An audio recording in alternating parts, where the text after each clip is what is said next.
this is what my challenge is to people I say this to my own team. Look, if you were getting on a plane tomorrow and you're going to go to Detroit and you're going to meet this customer in their boardroom, how would you dress? Now, does that change at all how you then are presenting yourself on that Zoom call or through that video message?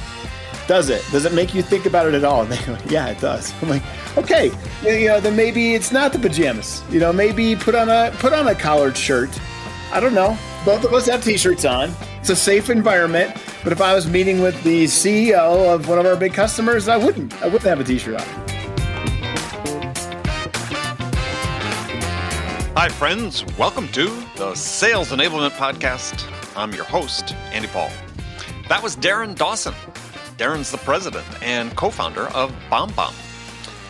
And we all know there's been so much talk and action, really, about video and sales over the past year.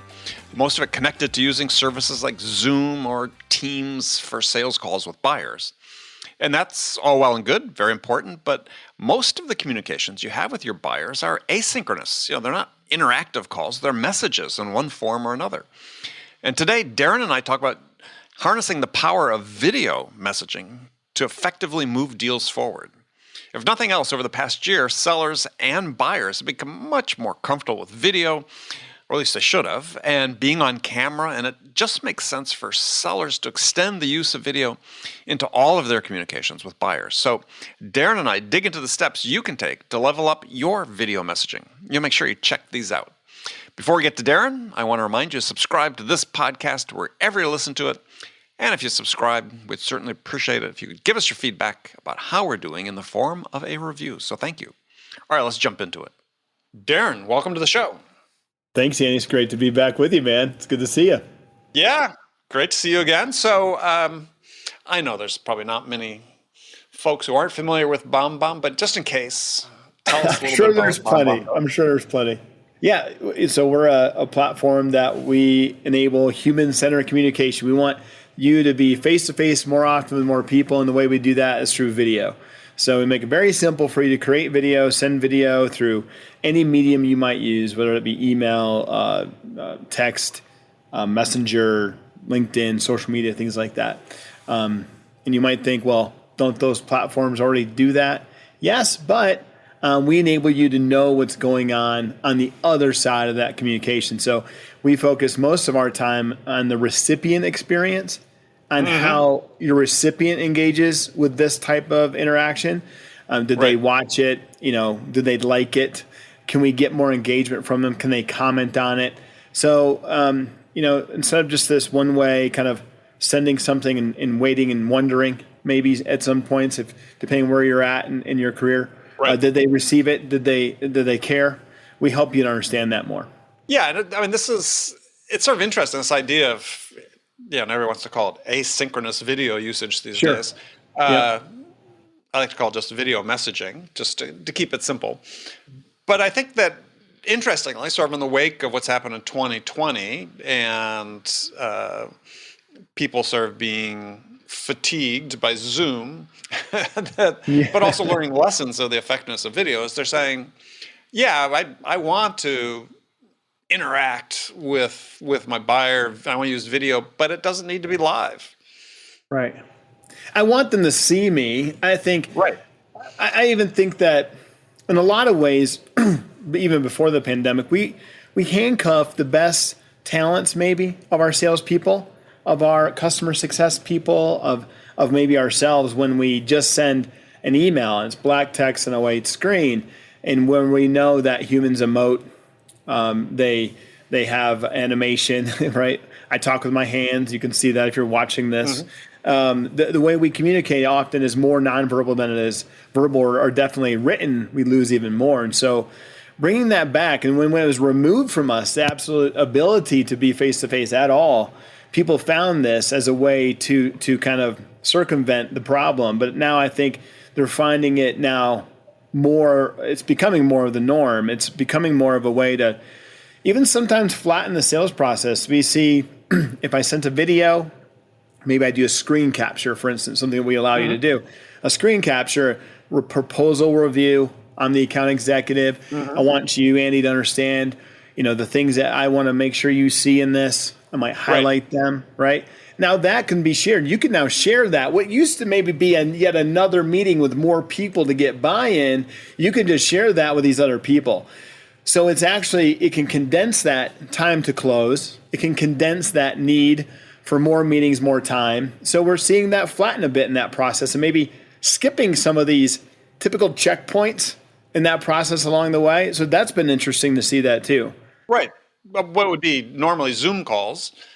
Yeah. Or in-person meetings. Well, previously in-person meetings. Previously, yeah. Yeah, I mean, and maybe again, but... right. Hopefully. Well, let's just take the things that would be Zoom calls even normally now, right? I mean, Zoom existed before the pandemic, in case anybody wasn't aware of that. I've been a user for years before the pandemic. Yeah, me too. I've been using it extensively, whether it's that or Skype or so on. Yeah. It was still in danger of being overused even then. And right. Yeah, not everything requires real-time interaction, to your point, right? Because that is the most valuable thing is our time. Right. And so, being able to deliver a message that you could watch on your time and then decide, and I can deliver it on my time, create it and send it on my time. Right. There's this time trade-off there that works. Well, but I also think that it speaks to what you talk about too, as sorts of sharing, right? So if you can track how it's being shared and opened by other people throughout an organization, that sales intelligence is really important information to have. Absolutely. And you sort of have at least for me, as I was thinking, okay, well, gosh, I could call another Zoom meeting. I get 5 or 6 people on the call, and 3/4 of them won't say a thing. The dominant personality will monopolize the conversation. These other people that are important, what did they think? Yeah. And oftentimes, we could create, to your point, maybe there's a point we missed in a demo. I wanted to emphasize something that I did in a demo. Record screen capture, point this out, make a couple salient points, ask for questions, send it out, get shared. A recap of the demo is definitely a use case that is accelerated because of the pandemic, right? So this idea that I've done the demo, I'm going to do a recap of the demo, really go to the points that you'd ask me questions on, illustrate those points with my face, and then with the screen capture, and then have that get shared, and you can then see the sharing of that. And then are you penetrating into that buyer circle? Are you getting more visibility within the organization? I think those are things you wonder about and you hope that are happening. You might ask your champion if that's happening, but you don't know for sure. And so I think that's interesting. We can start to see some of those things. Yeah, I mean, to me, it's sort of a no-brainer. But I understand, why people.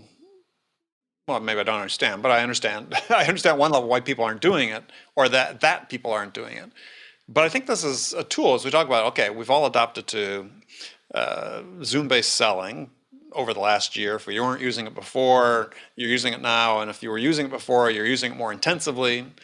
But it's not the best vehicle for communications in all cases. Where video is strong and compelling, but Zoom is not always the answer. And I've really been surprising people recently. I've been trying to say, just sort of arbitrarily, let's see if I can do 50% of my calls on the phone. Mm-hmm. Right? And I don't know, you experiencing this? I got people say, we're doing a phone call? They say, there wasn't a link in the invite. How are we going to talk? I said, I thought we'd just do a phone call. A phone call? Novel. How novel. Yeah, it's like. Well, last time we chatted was on the phone. Yeah, I think that's okay. I like to think of myself though, Andy. I'm like the apostle of, I think humans are better face to face. So where I do agree, I had a phone call the other day. It's not as novel for me. I think that picking up the phone is just fine. But in a new relationship, I would just argue that if I had a relationship, that's fine. In a new relationship, I like to get to know people still. I think that this pandemic has limited, again, our abilities to maybe our best selves. I like being around people and I miss it. And so even this is better, right? Than I just miss seeing and being. I was on a plane over 100,000 miles a year, and I enjoyed it. I like going to conferences, meeting people, engaging in dinner and all that. That's all, boom, gone. So this is all we get anymore. So I do lament that a bit, personally. Right. Yeah. I'm a sales guy at heart. I'm a sales guy at heart. I love people. I like helping people win. I like leading that way. I miss my team. So this is the best we got. But Zoom fatigue is real. And so it's not the same. And so I can get why sometimes just taking a phone call, I can look out my window and you're not offended, right? Like I can stare off into the distance or I can pet my dog or something. Well, but I also think that there's been some preliminary research on this. I mean, it even came out almost pre-pandemic. I remember reading this because enough people are already on Zoom extensively enough that this idea of Zoom fatigue existed. Yeah. And preliminary research is saying, look, you actually listen better on a phone. You actually can capture the nuance more on a phone. And I think that the same sort of true with video messaging, asynchronous video communication, is people are going to hear you better. Yep. When you're sending something, it's because there are no distractions in the same respect that you get when you're on a choose to view it when you have time to view it, I think is the thing. When you have time to focus on it. Right. I'm not multitasking, and let's face it, we're all multitasking now. While we're on these Zoom calls, we're except this one, because I know you're completely focused on me. I am. Well, I'm not. I can't. This is different. This is a conversation, I think. One-on-one is cool. But, when I'm one of 12 faces, am I really as engaged as I am now? Probably not. Yeah. Can we talk about something you brought up was why people don't do it? Because I have ideas about why people don't do it. I think let's get into it. It's like this perfection thing. I think we've been, we've been watching the 10 p.m. news or the 11 p.m. news for 20, 30 years as adults, and we think or we grew up in this and we saw this and we thought we got to be this way. It's got to be perfect. It's got to be lit a certain way. It's got to be, perfection is a problem. And so I think it stops people from sending the video. And they worry that's not professional. Do you think that? I think that's part of it. I think that's perhaps a little less so because we've spent the last year looking at people's cats and dogs and people in their pajamas with their bed behind them and so on. But I think the other aspect of it is that when people are looking at recording a video, it seems more performance oriented than being in a conversation. And maybe I don't think I have those skills. Yeah, I mean, I think like I'm on stage, right? But it bleeds into the perfection aspect of it for sure. Yeah, okay, I like that. But I have to put this mask on, whereas opposed to if I'm just in a conversation with somebody, in sales, I may have my sales mask, quote unquote mask on, but it's not the same, right? I feel more comfortable, and I think that when I talk to people, still there more than perhaps the perfection thing. I think they're getting over. We work on this a lot, just being yourself on the call and trying to work with people this way, because this is the obstacle to it. You roll this out, your VP of sales thinks it's a great idea, and so everybody gets it. And then we have, some people adopt fast, and this is kind of like with any software. And some people, though, the hang up is around this. Well, I don't like how I look on camera. I don't like how I sound on camera. And so we spend a lot of time working through this with folks. It's okay. Just send some to the folks that you know. But have they gotten over it? Some do and some don't. Some don't and some do, right? I think overall confidence is an issue we work on in our teams. People need to build confidence in their career. I think kind of depends. You're probably fine talking to anybody at this point, Andy. You've done this so much, it doesn't, right? You're not, but if maybe for newer, because we get a lot of teams that are in this BDR role, and frankly, they're usually younger in their career, and so it's newer, and how they're perceived is a big deal. So we work on a lot of that. I think what you mentioned too about people in their pajamas, I'm like, I just got to get on my soapbox for a second. This is what my challenge is to people I say this to my own team. Look, if you were getting on a plane tomorrow and you're going to go to Detroit and you're going to meet this customer in their boardroom, how would you dress? Okay. How would you dress? Now, does that change at all how you then are presenting yourself on that Zoom call or through that video email or through that video message? Does it? Does it make you think about it at all? And they go, yeah, it does. I'm like, okay, then maybe it's not the pajamas. Maybe put on a collared shirt. I don't know. As you and I both have T-shirts on. Yeah, both of us have T-shirts on. It's a safe environment. But if I was meeting with the CEO of one of our big customers, I wouldn't have a T-shirt on. So no, I'd put a collared shirt on for sure. This digital transformation, we don't have to transform into the T-shirt kings of the world. I've gotten a lot of demos lately that's like a little casual. I'm like, man, okay, I guess we're just this is changing. I don't know. What do you think about that? Am I out of my mind? Well, I think yes. I think there'll be a change back. I think maybe go too far. Too long. Maybe. I think once people get spending more time with each other again, they'll see that things will change a little bit. Yeah. But I think there is a trend towards forced casualness, if that's the right word. That's great. And I'd posted about this last year on LinkedIn and got this huge response. And the post was, if you send me an email or you're talking to me, I'm not your buddy, right? I'm not your pal. And this is mostly a guy thing, right? Might be. I think it might be. I think it is. You're right. I mean, I think of it. Women aren't calling me sweetie or honey or dear. Oh yeah, no. They would never dream of it, right? So, and you should have seen like sort of the backlash. It's like, oh God, you're so conservative. It's like, no. Or am I just professional? Are you just professional? Am I being professional? Yeah. Yeah. I mean, we're not at the level. The relationship's not at that level yet. So don't presume on it. Yeah, we don't know each other yet. So I don't know. I've just been noticing that. We've been looking at some different software, purchasing software. I'm like, man, some of these account executives just show up like it's like we're hanging out at a coffee shop in downtown Seattle somewhere. I don't know. Like it's interesting. Well, yeah, I saw a video actually, was it last night or this morning, of a video message that an AE had sent. And my first reaction was, as yours, was like, just a step too far. I'm all in favor of being casual. I mean, I've worked casual most of my career. I mean, I was part of the generation that got rid of the suit. Yeah, absolutely. But, I don't own a tie, but yeah. Well, I haven't worn a suit except at my wedding, probably in the last 20 years.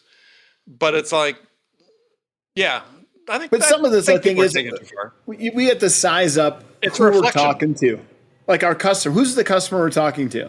So this customer of ours in Detroit, they wear suits and ties every day. That's another thing, right? So if that's a suit and tie organization, I probably still not going to put on a tie at this point, but I might put the jacket on if I was in their office. It's just an interesting thing to think about. Right. There's a rule of thumb for public speaking. Yeah, sure. Absolutely. You always say, well, how should I dress? And the rule of thumb is you dress one level better than your customer or your audience. Yep. And so I think I could be making a case against video right now. And somebody listening might say, well, this is exactly why I'm not going to do this, right? But I think we can raise the bar here because I think it's very effective if done appropriately.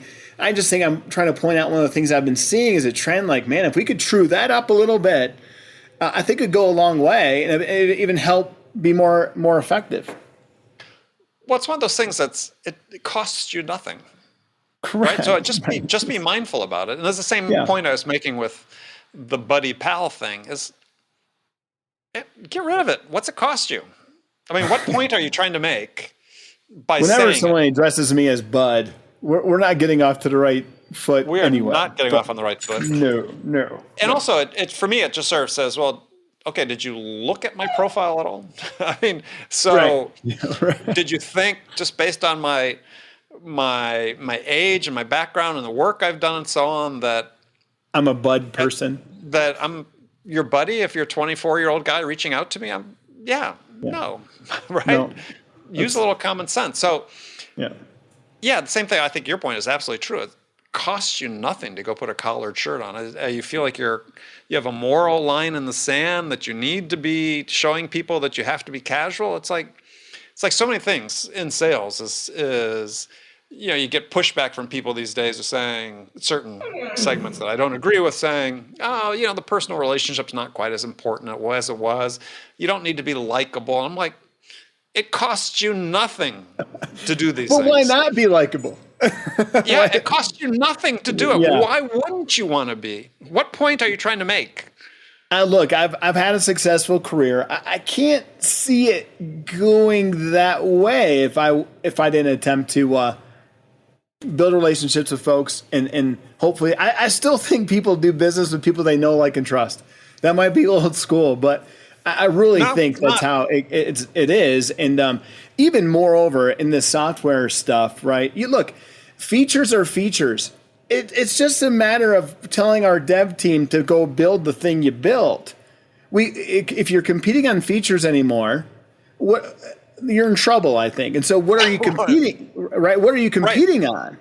So if you're competing on, to me, we're competing on somewhat likability might want to be one of these things we're competing on. Capability, right? Do we have the wherewithal? But these are big deals. Like, it's different. I mean, so I think likability is a big thing. And I think they choose us because they like us and the features are somewhat the same. Well, and the likability, to your point, I think you were just making, extends beyond the individual to the enterprise as well. The business. Yeah, to me, it's all about, it speaks to the customer experience you're delivering. And it's, to me, another reason why uniquely video allows you to experience who my people are above what the brand is. And we try to articulate these brands, but you can't experience my people. And my people are some of my best things. And that's why we've been successful, is because you met Justin Dornbos at an event and he was great. And you liked him, or you like Katie, she's really nice and she was really smart about video. And so you called her back. These people are the reason we got where we are, and then some great technology along the way, but they led the charge. And so I think that's what you choose, right? Because it can't be about features anymore, because we can just build that. We just get money, build features. Yeah. I mean, that's been the case for a while now. Is the barrier to entry to almost any market, certainly in the tech space, is exceedingly low, unless you're some radical invention you've made. And even then, somebody will copy it shortly. So what are you competing on? That's right. But I'd build on a point that you made, which is I might flip it. And I think increasingly, a company's brand is its people. 100%. Grammatically, either one sounds wrong. But I can give you chapter and verse. You look on companies that have built brands largely on the back of what's happening on LinkedIn with their employees being empowered to be out there and be themselves and be visible and be content creators and so on. It's like, the people are increasingly the brands. Mm-hmm. And if you're not using tools like BombBomb video messaging, you're handcuffing your folks, and the folks are handcuffing themselves.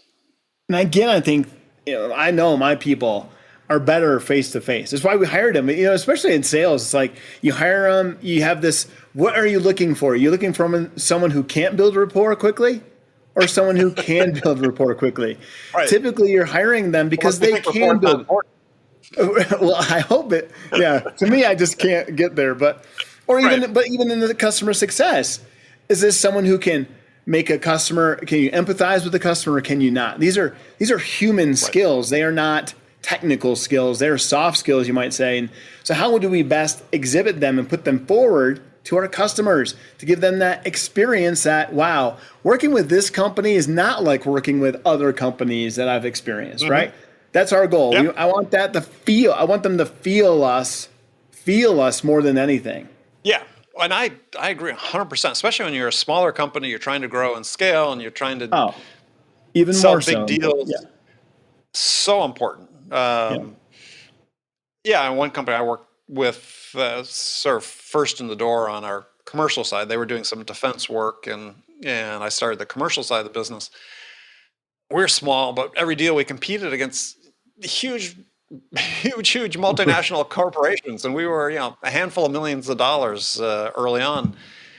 And yeah, even before I got there, the CEO was just so good at making people feel like, wow, these people are really smart. We need to find a way to work with them. Right? Yeah. Just I like think the that's key, man. experience of talking to him and the team was just like, wow. And yeah, and they still do that. I mean, but even all the years I was there, this is how we won business is people's impression of the enterprise based on their experiences of the individuals was decisive. Yeah. And do you feel at all that now it seems to me like we don't, well, okay, after we get done talking today, I'll go back to my inbox or anything I have, my phone, if it's LinkedIn, and I'll have messages from people. Yes. Okay. And I just feel like we're actually accelerating in the opposite direction, maybe, in what we've just been talking about, because I don't believe anymore that these emails or these messages actually came from people. Now, they might be people's names, and those people might be real, but I don't believe anymore that they actually came from a human.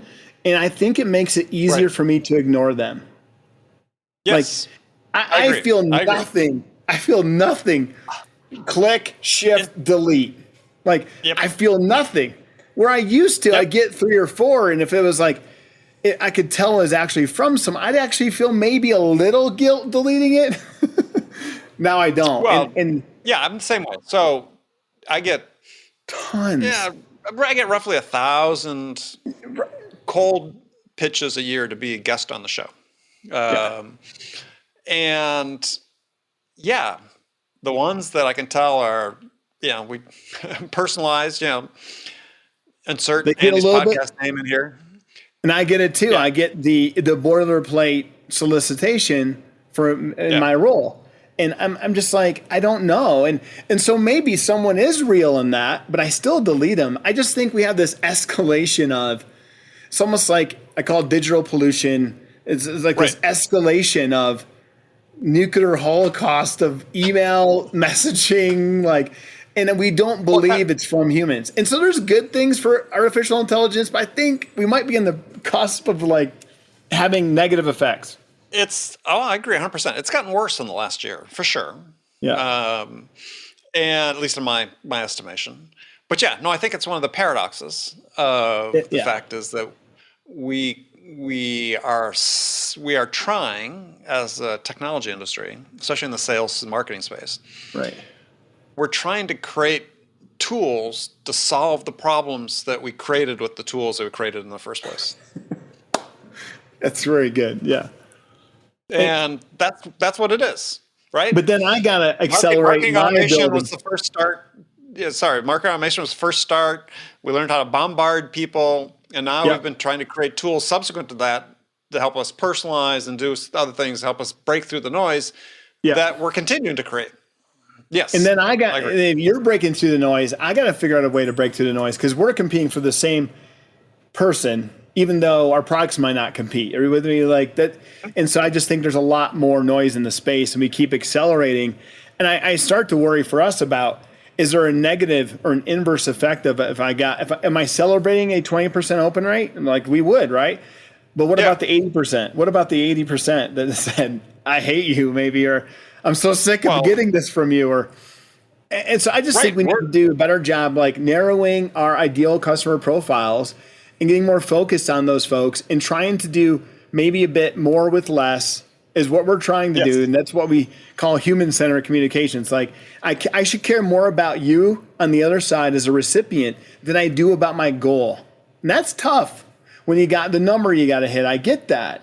But man, if we just slowed down, because I think it's just going to have an inverse reaction, especially when you have companies like Apple saying, you know what, permission only. If you don't get permission, you don't get access. Or Google saying, no more. We're not going to let you do cookies across platforms. It's going to take this Facebook thing. I think permission is going to get popular again. I'm just throwing it out there as a prediction. Starting with Apple, for sure. I mean, a lot of Tim Cook is getting very belligerent about this. I mean, they're saying these things. I mean, I think it's going to happen. So, okay. So what's that mean? Shortly.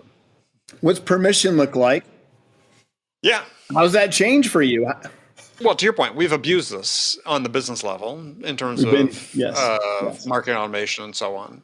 And yeah, the the fundamental problem is people have a limited quantity of attention.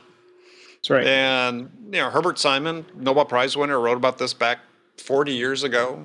Wrote a white paper, 1971, I think it was, sort of projecting the fact of what the internet was going to be. It says there's going to be a time when we're going to be so bombarded by various sources of information that we're going to have a hard time making a decision about how to allocate slices of our attention to various sources of information. How do we make those decisions? And he was doing research on that back 40 years ago. But his conclusion was that, basically simplifying it, was that we make an ROI calculation. Is we're going to devote our attention, our limited attention, to those things that give us the best return on that investment of time. Yep.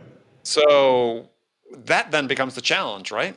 How do you break through the noise to be able to provide somebody a return on that 20 seconds of time or a minute of time or however long they were engaging with what you sent them? Yep.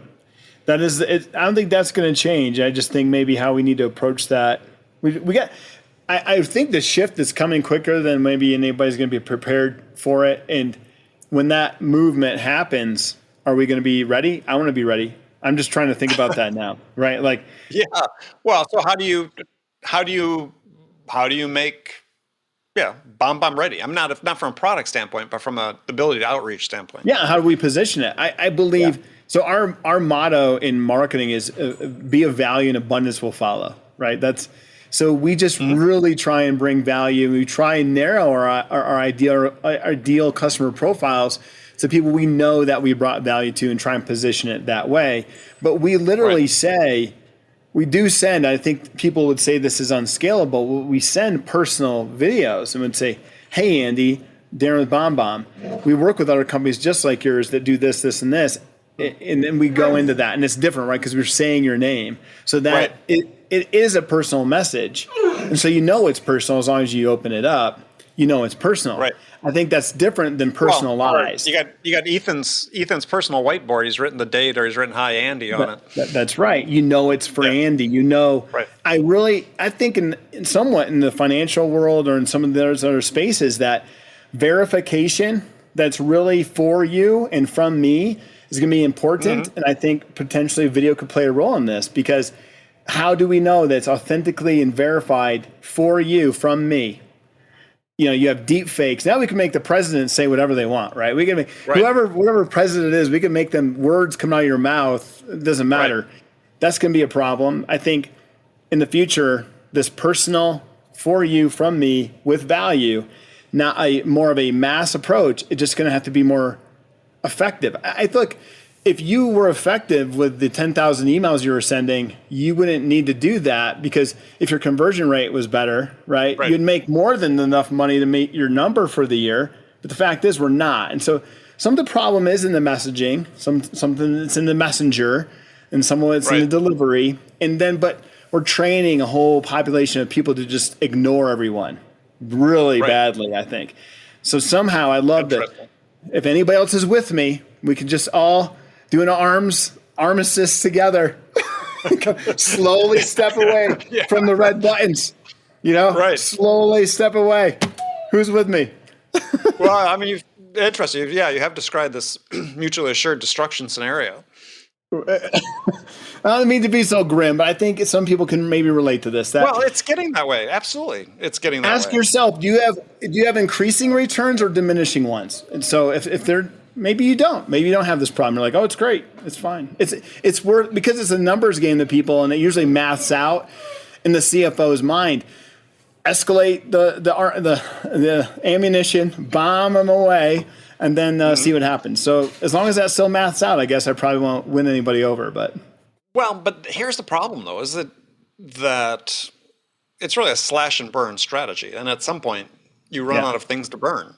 Right? Is your TAM infinite? Slash and burn. Our agriculture but we're doing it on two levels, though. So we're doing it certainly on the top of the funnel, as you just described. But certainly in the tech space and SaaS, we're doing at the bottom of the funnel as well with low win rates. And so Absolutely. Yeah. we're getting tons of people into the funnel. And if only But one with in your five conversion, are winning, if you're only winning 1 out of 5, what you're saying is that 80% of our prospects think that we weren't presenting a compelling enough vision of success to buy from us. that's right. Yeah. And that's That's not what I good mean. either. Somewhat the message is the problem. Sometimes it is the messenger, but you're right. Yep. I mean, are we actually solving a problem that these people have? How narrow have we gotten in our ideal profile that the people we're talking to? We know we can solve their problems, right? Often we don't lead with those problems, and I think we just. Again, I think a good question to ask yourself is your addressable market infinite? Mine isn't. No. Mine isn't. There are very few companies that have that. So do some math. How long before you're just retreading the people who ignored you the first time? I mean, it's okay. It's just easy because you're going to blast through your market eventually. Well, but the same thing is true after they're in your funnel. If you're only winning 1 of every 5, Exactly, you can do the math. Yeah. And I've done this in the past. And I don't have it in front of me, but you don't have many years before you've completely trashed your market. Yep. So, okay, so we should provide everybody solutions maybe, because I think that, are we being too gloomy? I think back to our original conversation that building relationships and having these relationships with people you work with matters. And I think somewhat the more we can do that and give an experience that brings to life the benefit your company offers, I think helps this problem we're talking about. That creating a dialogue again, building relationships, doing these things we were talking about in the beginning, I think helps. Well, you're right. And I agree. And I think that part of that gets down to is and this is, one of the conundrums of, we talk primarily tech here and a lot of VC funded companies that have certain sense of urgency around how they scale. It's going to take a CEO to say, no, we're going to do it differently. Yeah. And you're still going to give me money. And we're still, maybe instead of 3 years, we'll get there in 5. That is the hard part. And I get that. So maybe, VCs, if you're listening, think about that. I mean, I don't think many of them have patience for that, but. Right. But in some ways, that's where it's going to have to start. It's going to start with the CEO. It'll start with sellers saying, look, this is not sustainable anymore. I think we're seeing that happen. I think we're seeing sellers, especially with turnover rates, and look at the churn rate on CROs at 18 months in the Valley and so on. You took the words out of my mouth. That's right. And, so none of that when we works. talk to, are your sales reps attaining quota, or is it not? Are they not? Do you have BDRs that have never hit quota? If that's happening, your number's too high. I mean, it's happening, I think. So I know it is. I've talked to the BDRs. I've talked to the VPs. It's like in these closed doors, like nobody's hitting quota. What do I do? I'm like, you got to lower the number, man. The quota, right. Well, I can't do that because so-and-so. I'm like, well, tell him he's wrong or she's wrong. But yeah. Right. Or re-engineer your process. Yep. Figure it out. That's the game we're all in. Right. Is think about it from the perspective of the theory of constraints. In my experience growing startups, is the constraint was never the number of people I had. It was understanding what we were selling and to whom. And once we engineered our process to achieve a certain win rate with those factors, then we scaled based on that. And what I found is actually at that point. But we could scale quite a bit without adding a ton of people. And then we added people when we needed. And you tend to scale pretty fast because you knew how to sell what you were selling. Effectively, you weren't winning 1 out of every 5 deals. You're maybe winning 2.5 out of every 5 deals, and that's fine. That's where you want to be. So that's the interesting thing that we do get. I think some of those standards have been lowered over my career for sure about what's acceptable. Like you just said, like 1 out of 8. Wow. I mean, but if you have an unlimited amount of money you can burn through, I guess it's okay. I think another thing I'd like to say is I hope that profitability becomes trendy again. That would be great. Like if EBITDA was maybe more of something that we looked at. I think I'm biased, man. So we've never taken serious venture capital to date. Sure. So we've tried to grow. And I've been doing this for 10 years. We're like, oh, that's crazy. Yeah, I'm crazy, but I still own my business and I'm still growing. Right. Maybe not at these astronomical rates, but I didn't burn the money either. No. And we're profitable. So to me, that's what I'm trying to do, create a profitable business. I treat it like we could sell tomorrow, but I don't have any plans to, right? So I know I'm coming at it from a different position. I just want to state that for everyone listening, like, who is this guy? Like, like sounds crazy.